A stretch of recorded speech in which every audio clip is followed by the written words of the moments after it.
In the opening scene, we are introduced to a woman named Sabina Spielrein, who is suffering from mental instability. She is easily angered and frustrated by the smallest of things. As a result, she is brought to Bergolzi, a renowned psychiatric hospital in Zurich, Switzerland in 1904. It is later revealed that Sabina is diagnosed with a typical case of hysteria, and she is going to begin her treatment under the care of a Swiss doctor named Carl Jung. During their first interaction, Dr. Carl positions himself between Sabina and notices her difficulty in answering questions, characterized by her frequent stammering. The next morning, Carl takes a walk with Sabina in the woods, and during this, he discovers that she possesses an extraordinary ability to anticipate people's words before they utter them. When asked about this, Sabina claims that she has an inner angel who communicates with her in German and helps her predict things. Upon hearing this, Dr. Carl suggests that her talent would be valuable for pursuing a career in medicine, just as she dreams of doing. As the two continue talking, Sabina drops her coat on the ground, prompting Dr. Carl to pick it up and dust it off using his walking stick. Surprisingly, this angers Sabina, and she rudely tells him to stop. Several days later, Carl learns that Sabina is actually a well-educated woman with a degree in medicine. Realizing her intellect and vitality, he grants her the opportunity to assist him in his experiments. Sabina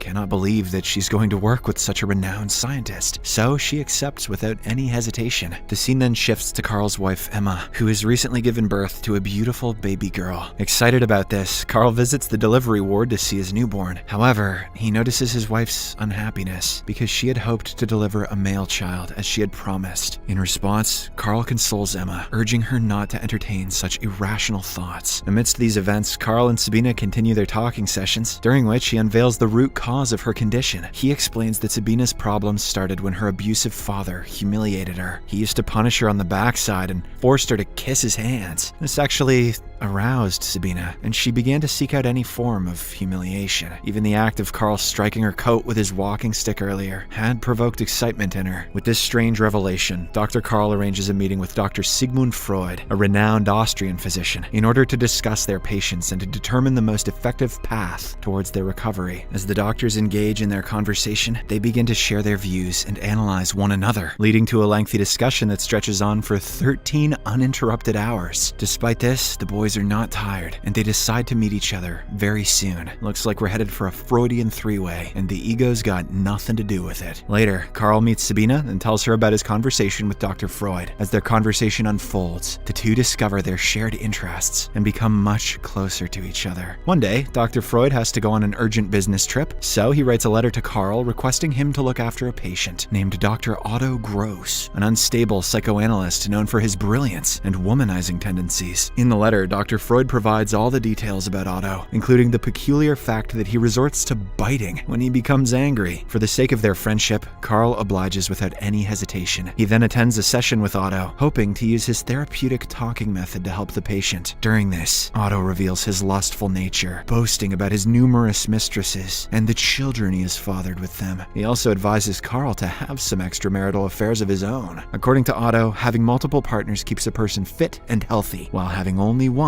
causes a headache, a philosophy still preached today by one Dr. Tate. On the following day, Sabina actively assists Carl in his research, and even cracks a few jokes to keep him fresh. She has actually started recovering from her mental condition. On the other hand, Carl's mind wanders back to Otto's words. He finds himself gazing at Sabina for a while, yet somehow manages to maintain control over his impulses. That evening, Carl has another therapy session with Otto. The latter inquires if he has ever engaged in intimate relationships with his patients. Carl responds negatively and poses the same question to Otto. In response, Otto reveals that he manipulates his patients into thinking that their desire to not have intercourse with him is an illness. He uses this technique on all the women he meets, and it works almost every time. Otto boasts that he has actually had intercourse with more than 100 women. The next morning, Carl meets Sabina at a park, and they begin talking about intercourse. Sabina reveals that she has no sexual experience, suggesting that this may be a contributing factor to her feelings of depression and anxiety. Hence, she would like to gain such an experience right away. When the doctor hesitates, Sabina takes the initiative and kisses him unexpectedly. She then invites Carl to her place later that evening so that they can have passionate intercourse. Later, during the therapy session, Otto urges Carl to give in and perform erotic acts on Sabina. Since she wants it, he should give it to her. However, Carl remains resolute in his decision. He doesn't want to betray his wife, and also acknowledges the taboo of becoming involved with a patient. But as the persuasive Otto continues narrating some of his romantic encounters, Carl's resolve starts weakening. He eventually succumbs to his desires when the crazy Otto claps a worker in the open field. Unable to control himself anymore, Carl rushes to Sabina's place and ends up getting intimate with her. This marks the beginning of their affair, and over time, they engage in even more vigorous acts, which include bondage and spanking. One day, Emma surprises Carl with a boat adorned with red sails. Knowing it is something he has always wanted, she regards him as the best man in the world and mentions that he deserves everything he desires. Witnessing his wife's love and trust, Carl realizes that he is betraying her. As a result, he visits Sabina at her residence and confesses that they should terminate their affair at once. However, she persuades him to continue their relationship, urging him to punish her, just like the way her father used to do. In the next scene, Dr. Freud returns from the business trip and meets with Carl, resuming their discussions about their respective theories of psychoanalysis. However, they frequently find themselves at odds, leading to a strain in their friendship. As the discussion starts heating up, Freud brings up a rumor that Carl has taken one of his patients as a mistress and is having coitus with her. However, the latter firmly denies that accusation. He claims that he is simply treating the woman with a close eye and a spanking here and there, but mostly a close eye. After the meeting ends, Carl realizes that he can no longer conceal his affair, so he decides to end his secret relationship with Sabina, leaving her heartbroken and devastated. A few days later, an enraged Sabina storms into Carl's office and accuses him of informing her mother about their affair. She calls him a betrayer and an idiot. However, in response, Carl reveals that her mother was already aware of the relationship due to an anonymous letter she had received. He informs Sabina that he will now only treat her as his patient, disregarding their previous connection. This further infuriates Sabina, leading her to grab a knife and cut Carl's face before storming out. Later on, she writes a letter to Dr. Freud, requesting a meeting to discuss the affair between herself and Carl. After reading her letter, Freud writes a correspondence to Carl to inquire about the truth of the matter, but Carl denies any involvement. He says that Sabina is actually trying to destroy his life by spreading false rumors about him.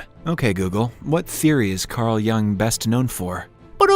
Gaslighting. Due to their close friendship, Freud believes it right away, and he sends a letter to Sabina. In it, he mentions that he cannot meet her at the moment, as he is busy with work. Freud also suggests that they resolve their issues without his intervention. Overwhelmed by the circumstances, Sabina visits Carl's office once again, only to discover that he is leaving the hospital. It turns out that he is traveling to the United States to take part in a major conference. Enraged, Sabina chastises Carl for lying to Freud about their affair. She demands that he write a letter to Freud, confessing the truth about their relationship. Sabina also reminds Carl that she could have publicly harmed his reputation, but chose not to. Hearing all this, Carl ultimately obliges and sends a letter to his Austrian friend, revealing the full extent of the truth. When Freud goes through the letter, he feels betrayed, but not shocked. He simply writes a letter to Sabina, offering his apologies and expressing admiration for her way to resolve the conflict. The scene then cuts to a few years later, when Sabina travels to Carl's house in Switzerland in order to collaborate on her dissertation. As they work together, they are reminded of their lustful past, where they had intercourse in numerous locations, like Carl's bedroom, the mental ward, inside of the unconscious mind, and even a boat. So, they decide to add another memory to the list by having coitus again. Afterwards, Sabina shares her decision to leave Zurich after completing her graduation and relocate to Vienna. This makes Carl emotional and he requests that she not go, but Sabina doesn't change her mind. 2 more years pass, and Sabina, now a qualified psychiatrist, is in Vienna, where she meets with Freud. During their discussion on psychoanalysis, Sabina expresses that she is on Freud's side, but she also emphasizes the importance of coexistence between Freud and Carl for the continued development of psychoanalysis. However, Freud doesn't appear to be interested in reconciling with Carl. They have grown so distant that they don't even want to see each other's faces. A year later, Sabina pays a visit to Emma at her residence. Sabina is now married to a Russian doctor, and she is expecting a child, with the couple expressing a preference for a baby girl. As they engage in conversation, Emma reveals that Carl's mental state has been deteriorating since he ended ties with Freud. As a result, she asks Sabina to talk to him. On the other hand, we see Carl quietly sitting by a peaceful river. It is revealed that he has distanced himself from his research work and is no longer productive. Shortly after, Sabina approaches him and initiates a conversation. Carl reveals that he has been plagued by apocalyptic dreams that prevent him from sleeping. Sometimes he sees that the entire city is being ravaged by a flood so gigantic that it can destroy the entire world. Sabina finds the conversation boring, so she quickly changes the topic and informs him that she is returning to Russia with her husband. She then inquires about his new mistress, and Carl responds by stating that her name is Tony and that she bears resemblance to Sabina. He says that Tony reminds him of the good times he spent with Sabina. Carl further admits that his love for Sabina has contributed to his personal growth, but acknowledges that there is nothing he can do to change the situation. After the conversation, Sabina gets on a carriage and leaves the city, while Carl is still lost in his thoughts. In the film's closing remarks, the destinies of the four analysts are disclosed. It is mentioned that Otto tragically died from starvation in Berlin in 1920. Freud, after being forced out of Vienna by the Nazis, passed away from cancer in London in 1939. Sabina, having trained numerous analysts in the Soviet Union, suffered a devastating fate along with her two daughters as they were shot by the Nazis in 1942. Meanwhile, Carl overcame a nervous breakdown and went on to achieve recognition as the best psychologist in the world before his death in 1961.